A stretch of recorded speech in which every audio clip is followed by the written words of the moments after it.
Hey, and welcome back to the Local 636 podcast. I'm your host, Ed Akers. Thanks for joining us in Let's Groove Studios. Today, I'm talking with Kyle Gaines of SCCAD. We're going to find out all the fun information about your ambulance district. Welcome to the show, Kyle. Thanks very much for having me. Yeah. Appreciate it. This is a new setup for us. It's beautiful. Thank you. So we had the newer studio, but this is a new setup with the kind of one-on-one couch, kind of like a living room. We've got Manny Fresh and producer Angel back there.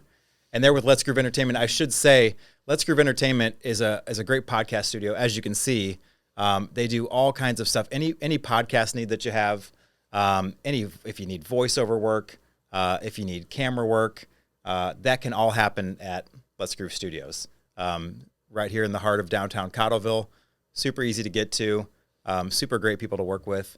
Also, you have Let's Groove Entertainment, which is the DJ services. I'm sure you've seen those. I have. Seen them I out. have on a number of occasions. Yeah. Awesome partner of Cottleville Weldon Spring Chamber and several other organizations here in the county. Very Not much quite sure so. where we'd be without them at this point. Right, I know. It wouldn't be as entertaining. It would not. We would just have to yell loudly in the Exactly. meetings. So Which microphones nobody up. wants. No, not us. And so we can flash somewhere on the screen a link to Let's Groove, maybe? Yep. Over here? Or is it over here? Do you want to put it here? We'll do it. You want to put it here? Yeah. Okay. The link is right He's here. got it taken care He's got to take care of it. Okay. Without further ado, let's talk about Kyle Gaines. All right. So, Kyle, just found out you're a transplant. I am an Illinois transplant. Well, that's a dirty word. I know. And people have seen me around this community for 15 plus years. I often laugh and say I've never had a big boy job outside of St. Charles County. It's where I've spent my entire professional life. But grew up over kind of in between Alton and Edwardsville. And whenever my wife and I got married, we did buy a house over there and lived over in Godfrey, Illinois, until December of 2017, and that's when we made the move. Well, that's over fresh. This direction. That's Yeah. fresh. I've been here 15 years, and I still think I'm an outsider. So I didn't know if you still. Of course, the community's embraced you, right, and all that. But there's a thing in St. Charles County where it's like almost if you weren't born here, it's like you're not really from here yet. Yeah, I find it very welcoming, and I think it's a facet of the role I have at the ambulance district that I got to know so many people that a lot of people I think just assumed that I did live here. Sure. I never really corrected it. So. Yeah. Yeah, you don't want to do that. No, don't want to do that. They won't listen to you anymore. But yeah, whenever I say I was a Roxana Shell for high school, they're like, Roxana, "What?" okay. Yes. And then where did you spend your college years? We both my wife and I, we met at Bradley University. It's in Peoria, Illinois. Bradley and Peoria, okay. She came south, I came north, and then we found one another there. College sweethearts. Yes. Congratulations. Got it right in there at the end. Started dating my senior year, so Okay. Yeah, got- you got to have a little fun in college first, exactly, right? right. Your wife's amazing and great. She works for the Deerbergs She does, family. yes. And yeah, she's been with Deerbergs for about 5 years now. We've got a little girl named Addison that goes to Wentzville School District that we absolutely love. Have our home out south. I always laugh and call it Lake O'Falla Prairie is where we live.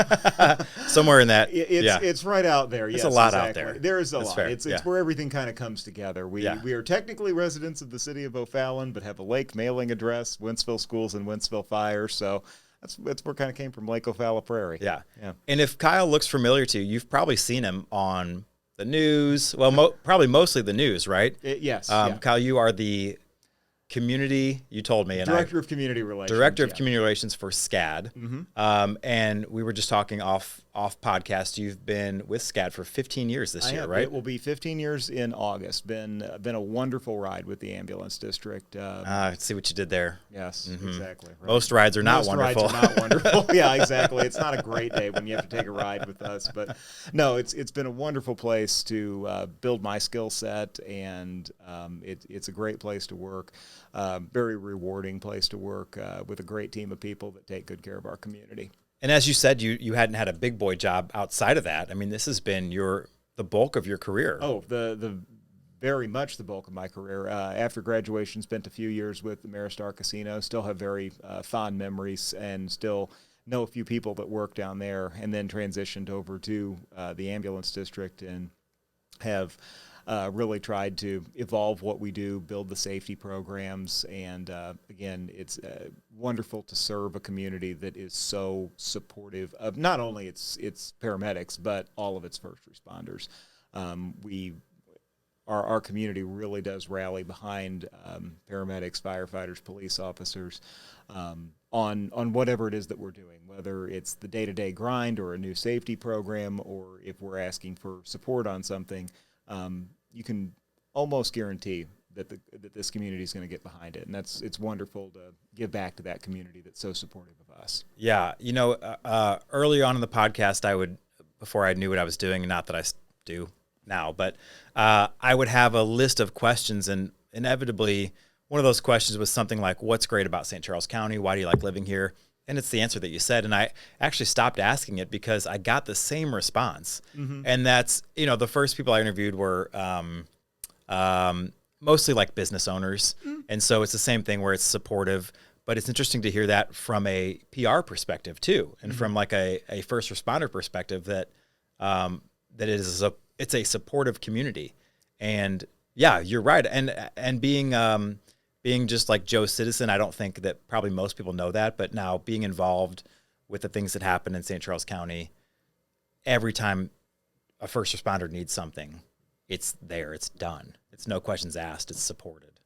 But to your point about what makes St. Charles County unique and what makes St. Charles County great, I would go another step further on that and tell you it is this community's willingness and ability to collaborate on all kinds of things. I mean, I've seen it time and time and time again.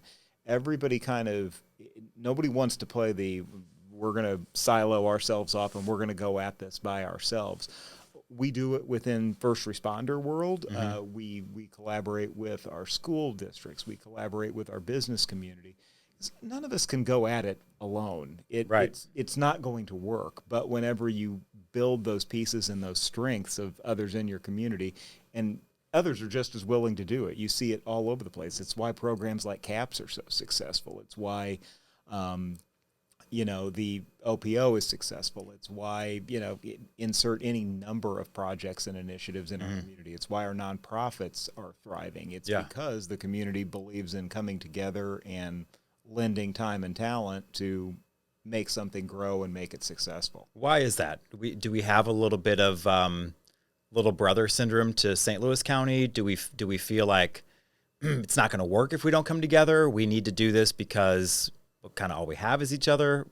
What is that? I don't know what the magic is. Yeah. But magic is right. the best way I know to describe it. Because I've heard others in other professions. It's not just first responders across the river will reach out and say, hey, how did you get this program going? I'll say, well, you get with this person, get with that person. Yeah. And they're like, oh, you guys all work together on things? Yeah, absolutely we do. Yeah. And, I've heard the same sentiment from, Barb Griffith, somebody I admire greatly. She has echoed these thoughts with how community living and said that, yes, it's the community does come together and is willing to, help one another out on initiatives. And we're very willing to bounce ideas off one another and lend that assistance and that mentorship to others who are seeking advice. And that's not just in like the nonprofit or service or first responder world, because, we were talking about my farmer's agency, and I'll tell you, as soon as I went through the vision program, joined chambers, started being active and stuff, I stopped marketing because I didn't have to market anymore. Mm-hmm. Because as soon as I found these partners, and Barb Griffith was one of them, Community Living was one of them, it was like, how can we help make you successful? And it was like, wow, I don't have to pick up the phone anymore. I don't have to buy leads anymore, because I've surrounded myself with these great people, with these community movers that want to help me, that want to see me succeed. And that is not everywhere. No, and it's not only here, but it's certainly not everywhere. There's other great communities out there, but we have one of them. Yeah, that for sure. is willing to help out. And like I said, it's programs like CAPS, and it's the Career Exploration Alliance. It's trying to build that next generation up to want them to come back and put their roots back down where they grew up, and make sure that success continues. It's cool to see business leaders like, Erica Land, Susan Sams, Renee Cope, everybody involved with CAPS, really working hard to develop that next generation also. Cool. Speaking of CAPS, education, did you go to school for like PR communications? What was your... I did. Okay. I am not a EMS professional by trade. I did go back once I started with the ambulance district and attained EMT certification just because I wanted to have some base knowledge about what I was going to be doing and talking about within the community. But by right out of high school, went to Bradley and earned a degree in communications with a focus in PR and a minor in marketing. What drew you to that? I think it's so interesting. I think about it all the time because my degree it's not wasted. It certainly helped me, but I don't use it professionally. I do now doing this, but asking an 18-year-old what you want to do, and then you're seeing that through at almost 40. Yeah, almost. Just a few more weeks to go. Maybe by the time this airs, we'll just say you're 40. Yeah, we'll just go ahead and say what drew you to public relations? And it's been so long ago, it's hard to remember, but I really wanted to do, and I did it for a few years afterwards. I wanted to be in casino marketing, and what drew me to that, I'm not quite, casino marketing and PR. I thought it was an exciting, fun industry. Well, the plan was to move out to Las Vegas. Of course. As you would expect, and work for an MGM or a Caesars or something of that nature. Well, relationships progress and whatnot. And life happens. And life happens. And, realize like, I'm not sure it's quite fair to ask somebody to move halfway across the country. To Las Vegas. Yeah, Las Vegas. Which that's a different thing. We do still love going to. We go fairly regularly. And that's a different thing now. Even talking about when we graduated college 20 years ago, I guess, Vegas was different, right? I mean, it was still a lot going on, but it wasn't built up like it is now where there's places to live and, it could be a different story today. Exactly. It may be a different story today, but zero regrets whatsoever. Sure. It's we have a wonderful community that we live in. Yeah. Awesome school district. Very happy. So very, very happy with the path that ended up occurring. Sure. But, it's funny how, 18-year-old you thinks, things are going to go one way. You have all these plans, don't you? Exactly. Yeah. And, but wouldn't change any of it. Sure. Okay, so you get out of college, you go to work for the casino, 3 years that lasts. Mm-hmm. There's a job opening with SCCAD, and you applied because? There wasn't a lot of opportunity at the time for upward mobility. I was working for two wonderful individuals that were happy in their roles, and unless I wanted to move to another regional casino market, there wasn't a lot of upward mobility opportunity there at the St. Charles property. So I said, okay, well, I like this community and saw that this had become available and started doing some research because, like many people, I didn't really know much about the ambulance district. Sure. I figured if I picked up the phone and called 911, somebody would show up. Somebody was going to come and help me. Yeah. But I didn't know about its reputation for quality. I didn't know that it had won multiple statewide awards for the programming and the patient care that was delivered. And the more layers of the onion that I peeled back and started researching, I said, this is a really top-notch organization that I'd be proud to be a part of. And 15 years later, I'm more proud than ever because of the innovative patient care, innovative ways of improving patient outcomes that my colleagues continue to come up with year after year. Give me the elevator pitch on why does an ambulance district need a community relations person? Because we are more than 911 response. That's really what it ultimately comes down to. A lot of people, when they hear ambulance district, when they hear EMS, when they hear paramedic, all they think of is the 911 response. But we are so much more than 911. Sure. We offer our community a number of both clinical and non-clinical programs that can help people. Again, it's all about improving patient outcomes. Some of those are on the front end, and that's what my department will help with. Things like CPR training for businesses in our community. Right.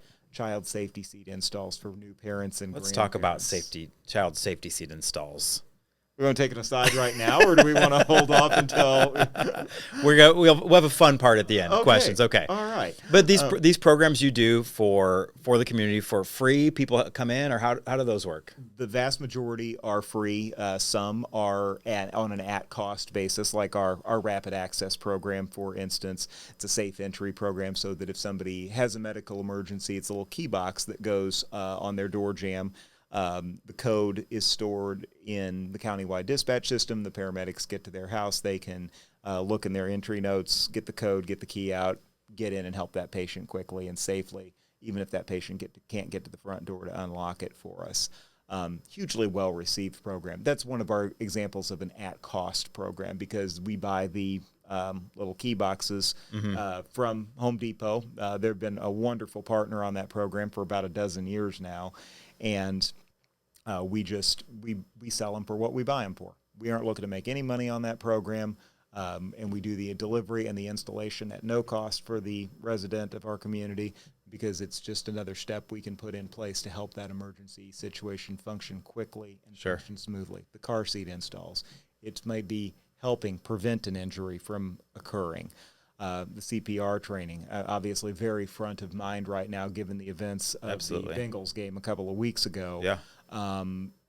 That is something we're seeing some increased interest in right now. Oh, interesting. We offer a program called LifeSafe. I mean, most people have heard of the CPR certification classes that American Heart Association and Red Cross offer. And we do offer AHA classes if people want to get certified. But at the end of the day, you don't need a card in your wallet to save somebody's life. What I need you to do is check for responsiveness, call 911, and get on the chest and start doing compressions. And that's what we will do for businesses in our community. We offer a program called Lifesaver CPR for Business.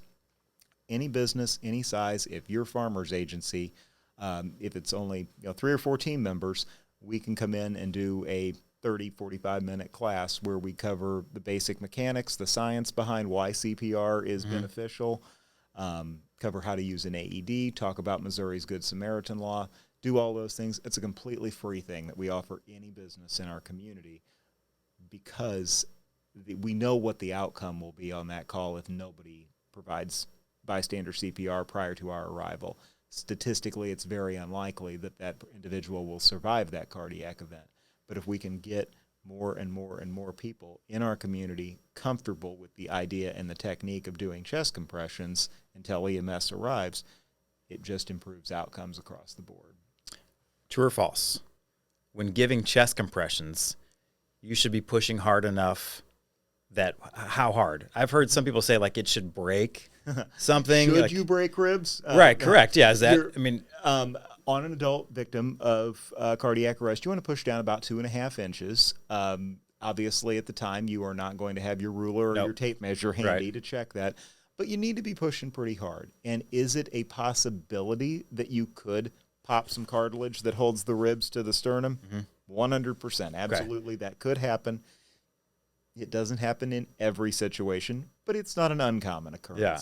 And it's going to, I'll be very candid, it's going to sound gross, it's going to feel gross, but you just got to power through it. Because we know what the outcome's going to be if you don't do anything. You see it on TV shows, and even I know, I'm like, they're not pushing hard enough, and it's a TV show. But yeah, I find it funny that in Hollywood, with the millions of dollars that we spend on special effects across the board, can we get that part right? How has someone not come up with a realistic CPR mannequin that comes in a variety, we can put different skin tones on it to make it look somewhat more realistic? Hey, we were talking off. Maybe that's $1 million. I would say we were talking off air about jumping into a business. I mean, let's go. What are you waiting for? Yeah, where's the entrepreneurship? Maybe we can get some startup funds down at the EDC and see if they can help us out with our realistic Hollywood CPR device. All right, now with Demar Hamlin, something I was wondering, and my wife were watching the game. We watched it happen. Crazy. Yeah. And then just amazing that they saved his life. I never heard mention of, like, I assume they had to take off his pads or cut through his pads. Mm-hmm. Yeah, Okay. I'm sure they did. Yes. Okay. You would not be able to do proper chest compressions with that level Okay. of chest protection on. If you encounter this situation while you're at the grocery store or at the park with your kids or whatever the case may be, anything like what you or I have on right now, you could still perform chest compressions on that person. Yeah. However, if we're going to integrate an automated external defibrillator, AED, into that situation, we would need to cut, and most AEDs, when you open it up, they'll have a pair of scissors inside there. You would just need to cut through all the layers of clothing so that those pads can be attached to bare skin. Okay.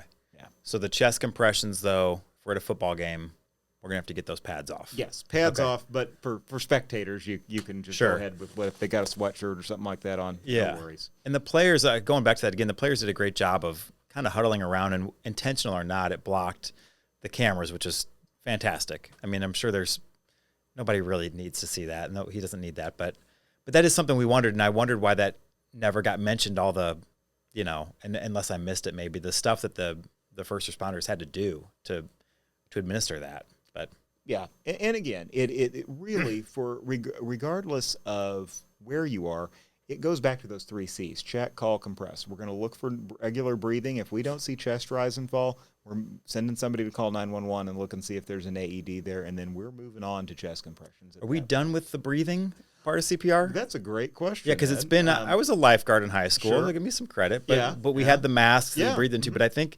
shortly after that, they said no more breathing, just compressions. For adult victims of cardiac arrest, now drowning situations like a lifeguard that you would be seeing are a little bit different. Okay. But if we are talking somebody suddenly collapses while they're standing in line at the movie theater, or if they're at your office and slump over in their chair, in those kinds of situations, if our victim is an adult, we do not need to perform ventilations for those patients. You heard it here first. Yes. Just compressions. Chest compressions only for adult victims. The reason for that is there's the process of CPR is all about moving oxygen-rich blood around the body. And you might think, like, well, you're saying oxygen's the key part of this, getting it up to the brain. Why would I not need to breathe for it? Which not breathing out oxygen. You do breathe out a little bit of oxygen. You breathe out a little bit. But that oxygen that was in their blood when they collapsed there in front of you, it doesn't magically evaporate out of their blood immediately. Sure. It's still there. What I need you to do is move that oxygen-rich blood up to their brain so that it can sustain, keep it supplied. Our fancy word for supplied is perfused with that oxygen. See, there you go. If you ever make it onto Jeopardy, perfused. Yes. Okay. Keep that brain perfused with that oxygen-rich blood. That's what we're aiming for. We're just aiming for keeping that blood circulating up to the brain to keep it supplied with oxygen. We always learned it was to the beat of Stayin' Alive, You can. which is Angel's. That's his jam, right? Yeah. You could do CPR pretty well. Maybe. I'm sure. I have faith in you, Angel. I think you do great. I absolutely think. So give us a little. Can you clap to the beat? Can you give us like a? Bump, bump, bump, bump, bump, bump, bump, bump, bump, bump, bump, bump. I think you're doing pretty good there. Okay. Barry Gibb would be so proud. I'm not going to attempt to sing, especially in that voice. Yeah, that'd be tough. Interesting. Okay. So just compressions, no breathing, staying alive. Now, there are a couple specialty scenarios. Drowning is one that we would still want to do ventilations because their breathing was compromised before their heart stopped beating. Suspected opiate overdose is another one because those drugs suppress the respiratory drive.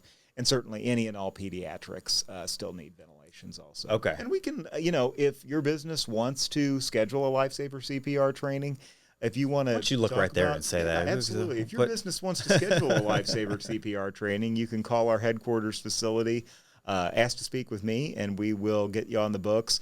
And if there's specialty scenarios that you want to talk about, if you've got a lot of folks in your office who do have kids and they wanted to learn, what is proper ventilation technique. We've got child mannequins as well as infant mannequins. If you give us a little bit of extra time, we're happy to delve into extra topics. Very cool. Sure. Let's talk a little bit about SCAD, SCCAD. 2 C's, that's right. St. Charles County, which is a thing, right? I mean, because Local 636, we a lot of times we say St. Charles, and what I mean is St. Charles County. And I think what people hear is like the city of St. Charles. Sure. So I think that other C is important. The other C is important Yeah. because we cover all 592 square miles of St. Charles County, all cities, all municipalities. Did you know how many square miles were in St. Charles County before that? A lot. But did you know? Okay, 592. Just rolls right off the tongue, doesn't Yeah, it? you've After said this 15 before, years, haven't I you? should- Yeah. yeah, exactly right. Yes, all 592 square miles, all municipalities, all unincorporated areas we cover. We do that from a 911 coverage perspective with 19 ambulances as of today, running 24/7, 365, and those 19 trucks run out of 17 stations that we have spread all over our community. Which stations have 2? The stations that have 2 Quick math, you like that? Yeah, I know. I had to sit and think about it for just 1 second. We've got a station out on East Pierce Boulevard in Wentzville Okay. that is extraordinarily busy. They run 2 trucks. And then we've got a station on Mexico Road. I believe it is in city limits of O'Fallon, but technically has a St. Peter's mailing. It's Mexico and Sondran, Sure. essentially. That is a station that also keeps very, very busy, and they've got 2 trucks. What's the most common call out in Wentzville? I can't tell you the most common call in Wentzville, but countywide, I can say, unless something has changed, falls are our number 1 category. I figured it. I had a funny thing to say, but I think, the larger category would be falls or maybe getting up off of. All of that kind of goes together. Yeah. And falls are an interesting category of call, is that they can be a complete non-injury call, that the person knows that they're not injured, but they're not able to get themselves up off the floor, and they just need that helping hand. Yeah. It can be an extraordinarily serious fall. You know, the person that fell off of a ladder from 3 stories up. I mean, all of these all encompass a fall call. So that is our number 1 category of call. By how far of a margin is it number 1? Last I heard, I believe it was 21% of our overall call volume. Now that stat's, I believe, a couple of years old. Sure. But I have to believe that 1 out of 5 calls. the statistics are somewhere still in that general vicinity. That about 1 in 5 calls originate with a fall of some sort. And are you sending someone 100% of the time when someone falls? Absolutely. You're sending if they someone, call okay. 911, we Yeah. are going to respond to that call. Fall patients or those who maybe are more susceptible to falls are a great person to participate in that rapid access program that I mentioned earlier, so that we're able to get in quickly and safely, don't have to force entry. We can get ourselves in there, get them taken care of quickly, safely. Of course, we're always going to do an assessment on a patient who falls, even if they tell us, "Oh, I'm not hurt." Okay, cool, but let's check out, make sure everything's okay. Before we head back to the station. Sometimes they are not injured. Sometimes we find upon assessment that there is something medically going on, and we'll get them to the facility that they want to go to, make sure that they get everything taken care of. What's the strangest call that you can say? Oh boy. And if you need to marinate on that, we can go to something else and come back. The strange, there's of course always going to be some that, rise to the top. But the one that I always go back to is hearing about an individual who was, it was back whenever, do you remember when bath salts were quite, it was a huge issue, not just in our community, but I still don't really know what it is. I don't What really, is it? It was a synthetic form of it was marketed as bath salts. Sure. And they were sold in I don't even know what bath salts are. Like you put them in your bath? No, that's how they, Anybody? Yes, bath salts, I guess you can buy at like a So bath. And Manny's a bath taker. okay. You like some candles also, No. Manny? Okay. But it was marketed as bath salts, and it was some kind of a synthetic drug thing, and this individual had utilized a lot. In the nose or? I don't know. Okay. I don't know how that works. Yeah. I'm sorry. No. And I guess had a very altered mental status and was naked at the intersection of K and Laura Hill. Okay.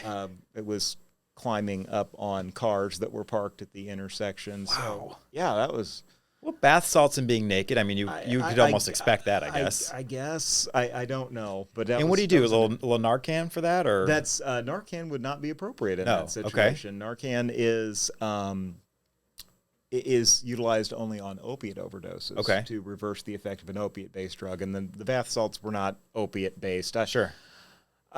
I'm not quite sure what A little cold water in the face, a couple slaps. Yeah, exactly. Yeah, I'm not sure exactly what treatment was delivered on the call. I just heard about the events leading up to it versus the treatment itself was probably rather benign compared with the events leading up to it. But yes, that one does stick out because I'm just imagining the scene play out and some poor person just sitting there at the stoplight and what must be running through their head.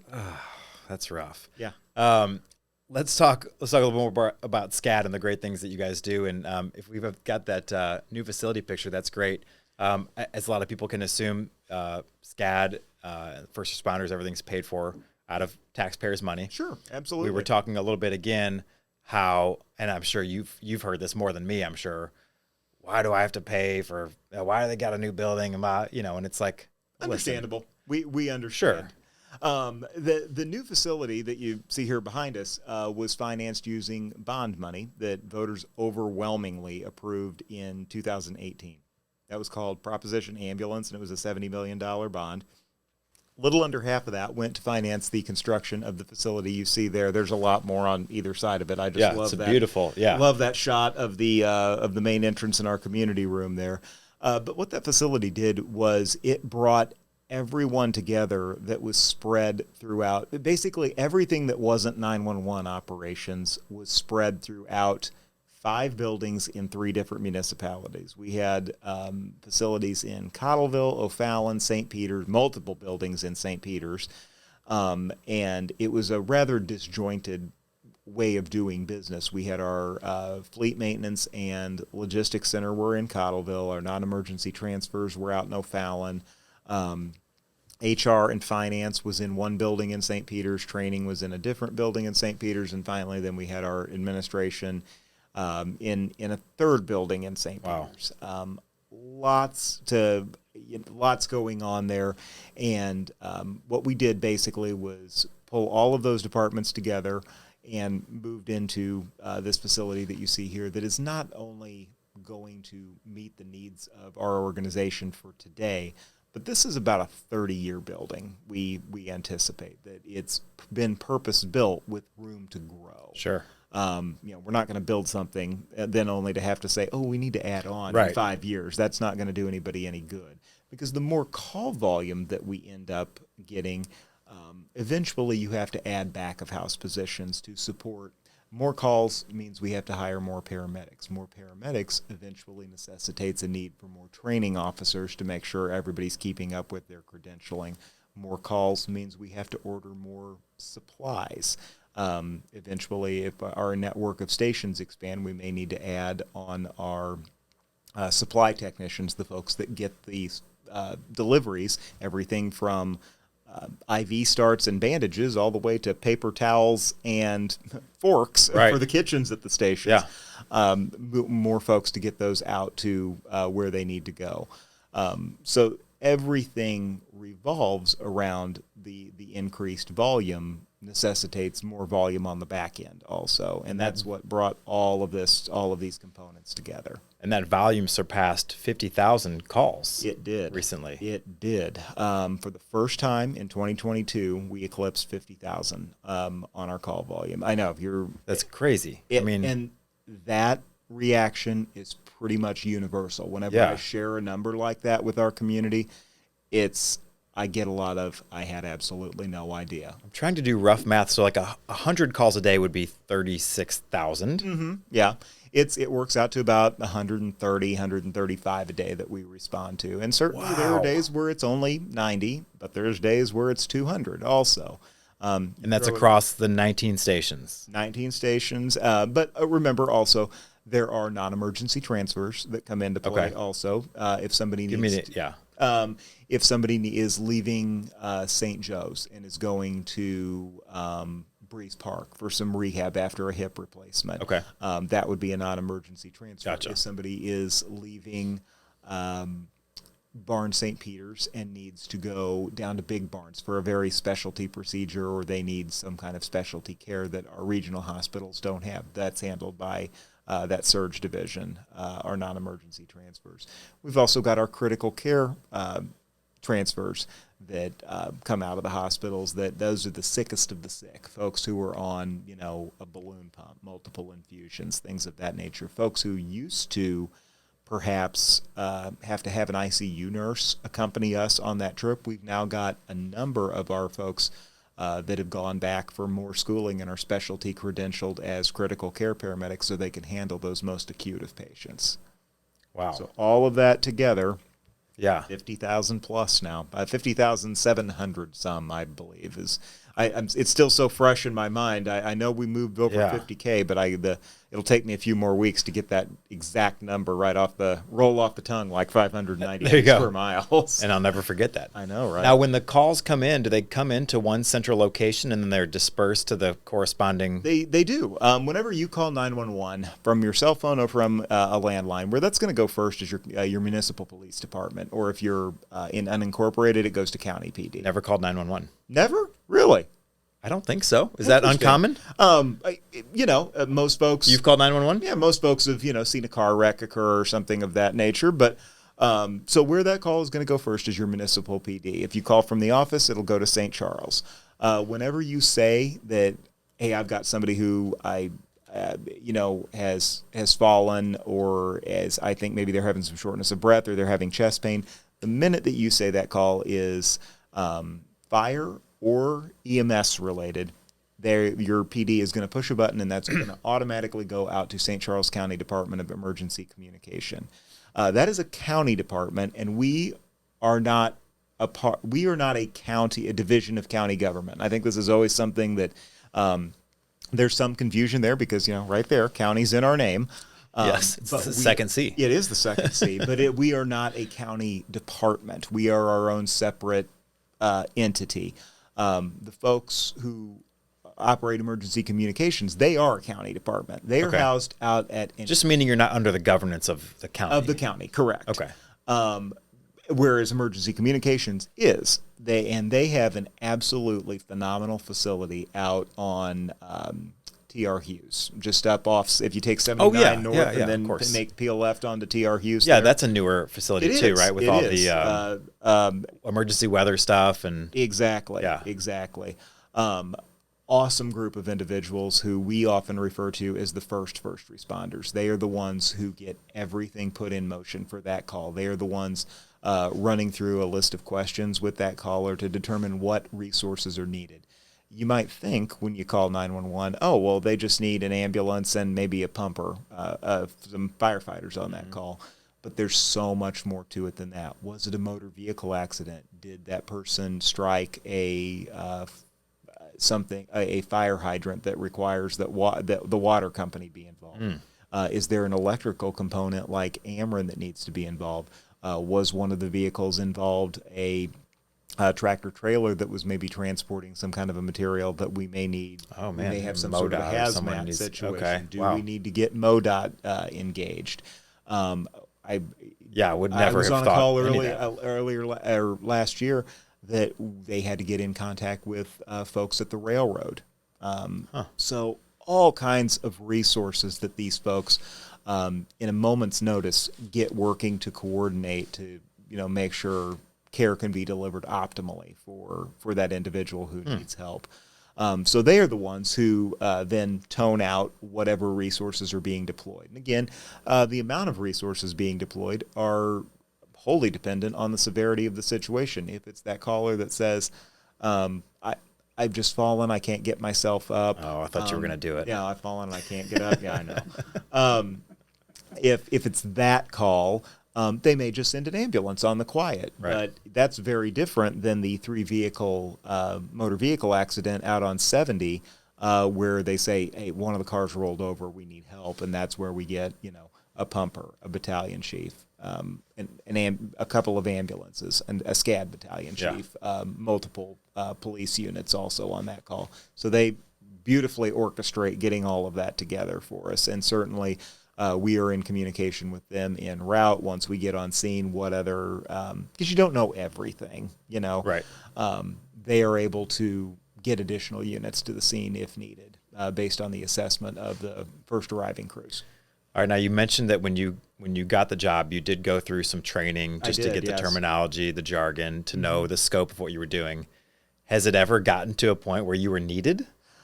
I thought it was going to. Okay. A couple of times. I've certainly, throughout my 15 years, I've pulled up on a few motor vehicle accidents, thankfully very minor ones. I maintain my EMT licensure. I just don't do it as practice. Interestingly, I always laugh and say the one call I'm probably better equipped to deal with than any other is the most serious medical event a person can experience, and that's a cardiac arrest, because I teach so much CPR, I can at least perform really good chest compressions until the crew gets there. Now, I wouldn't be able to do the advanced life support measures that our paramedics are, because I maintain an EMT basic licensure, whereas everyone operating on our ambulances is at least an EMT paramedic level. Okay. Two different levels of licensure, often thrown around very interchangeably in Hollywood and whatnot, but those are two different levels of licensure. Okay. Let's talk about that. Let's talk about how do you get that, and what's involved with doing that. If you decide you want to enter the EMS profession, and I certainly, for any young person or someone maybe considering a career change, if medicine is something that interests you, if caring for your community is something that interests you, it's definitely something to look at. Where everybody starts is with a good quality EMT program, and that generally is going to be about a 5 to 6 month program. Ours is 1 day a week. There are some that are more accelerated that go 2-3 days a week. You take that through SCCAD? You can. Okay. Yes. There's multiple places here in our community that offer EMT programs. We think very highly of our own program, obviously. Sure. We have really strong retention rates within our program. We have very, very strong national registry pass rates, because just because you go through an EMT class or a paramedic class doesn't mean you're an EMT or a paramedic. Right. There's testing and credentialing that goes on at the end of that process that you become a nationally registered emergency medical technician. And same would then go for if you decide to further your education and go for a paramedic license. That's at SCCAD. That is a 1-year program. Generally 2 days a week is what we tell everybody to plan on. There are some weeks where it's only 1, but generally 2 days a week for a full year with a lot of clinical hours. You will get a lot of touch point with patients, not only in the back of ambulances, but also we partner with the hospitals in our community to get folks time in the ICU, time in the emergency department, to get a broad array of exposure to the things that they're going to see. And they exit that program very well prepared for the emergencies that life can throw at all of us. So lock, stock, and barrel, what's good for people to plan on is about 2 years, start to finish, to become a paramedic. We do require, if you move into that paramedic level, we do require a couple of college-level courses that we can recommend down at St. Charles Community College. They've got a wonderful program that we can get folks set up with a good track down there for things like anatomy and physiology and some science courses that really help them be successful in that paramedic level program. Okay. Now, do you have to be a firefighter, which I know we're not talking about, but is that EMT required to do that as well? It depends. There are some, virtually all fire protection districts here in our community require at least EMT level licensure, but actually the majority now do require paramedic level licensure. Okay. Several years ago, you may remember hearing that several of them transitioned to what's called advanced life support pumpers. And what that means is that on each fire truck at an agency that has ALS pumpers, there is at least one paramedic on every pumper, that if they get to the call first, they could administer that higher level. Oh, I'm knocking my mic. Hand talking. They could administer that higher level of care. Okay. So that's something that came about. several departments began that process about 5 or 6 years ago, and several others have followed suit since. And what's the need for EMTs, for paramedics in our county? It's delivering that high level of care right in the initial minutes after something has happened. Obviously, here in St. Charles County, our transport times are not tremendously long. We're very fortunate to have 4 awesome hospitals here in St. Charles County and access to a number of others that are not far outside our county, like Mobat, Mercy, DePaul. Right. We've got access to a number of great facilities. But those initial minutes can really make the difference, sure, a profound difference in the ultimate outcome of that call. And that's why it's awesome to have highly skilled, highly trained, top-level clinicians operating on our ambulances. Is there a need for more of those in our county? Are we understaffed? Have we got, where do we, I will not lie to you. We find ourselves in the same staffing position that a lot of businesses do. We know a lot of businesses in our community are having a more difficult time than in years past. We're still doing okay, but it is not like it used to be, where if we were going to open up 6 positions, and that's a pretty common number, that it's, unless we have just one person retire and we're going to bring one new person in, if we're going to put up a new truck, it's 6 paramedic positions. Because remember, our crews work 48-hour shifts. So it's 48 hours on, 96 hours, 4 days off. So you've got to have an A shift, a B shift, and a C shift. So a new truck being brought into the 911 division means that we have to have 6 new paramedic positions. It used to be, if we were going to hire 6 individuals, we may have close to, 80, 90 people apply. Wow. It's not numbers like that anymore. Thankfully, we're doing some things to try and make SCCAD a premier, attractive place for people to work. Our benefit package is wonderful. They know they've got access to top-level training staff to continue their education. But at the end of the day, it comes down to what is the compensation structure? What does it look like? And thankfully, last November, we presented that to voters in the form of Proposition Paramedic and said, hey, look, we are finding ourselves, in some cases, losing staff to other agencies. We've got private EMS companies that are able to, over on the St. Louis County side, able to offer $10,000+ sign-on bonuses for paramedics. We've got other agencies that were offering shift bonuses, meaning that in addition to your hourly rate that you were getting $300-400 shift bonus just for picking up that unattractive overnight shift. Sure. That's challenging to go up against that. I mean, so we presented those facts to our community and said, hey, look, we are on the cusp of needing to fill probably somewhere in the ballpark of 100 paramedic positions over the next decade. From January of this year through the next 10, probably somewhere in the ballpark of 100. Wow. There's a couple reasons for that. Growth, we talk about 50,000 calls that is growing by we grew by 5.9% over 2021 in terms of call volume. Mm-hmm. We don't expect that 5 to 6% trend to slow down in the near future. So more calls necessitates more ambulances to maintain the short response times that we offer today. The other factor is we're already kind of in a mode of, for a long time, we had a younger workforce.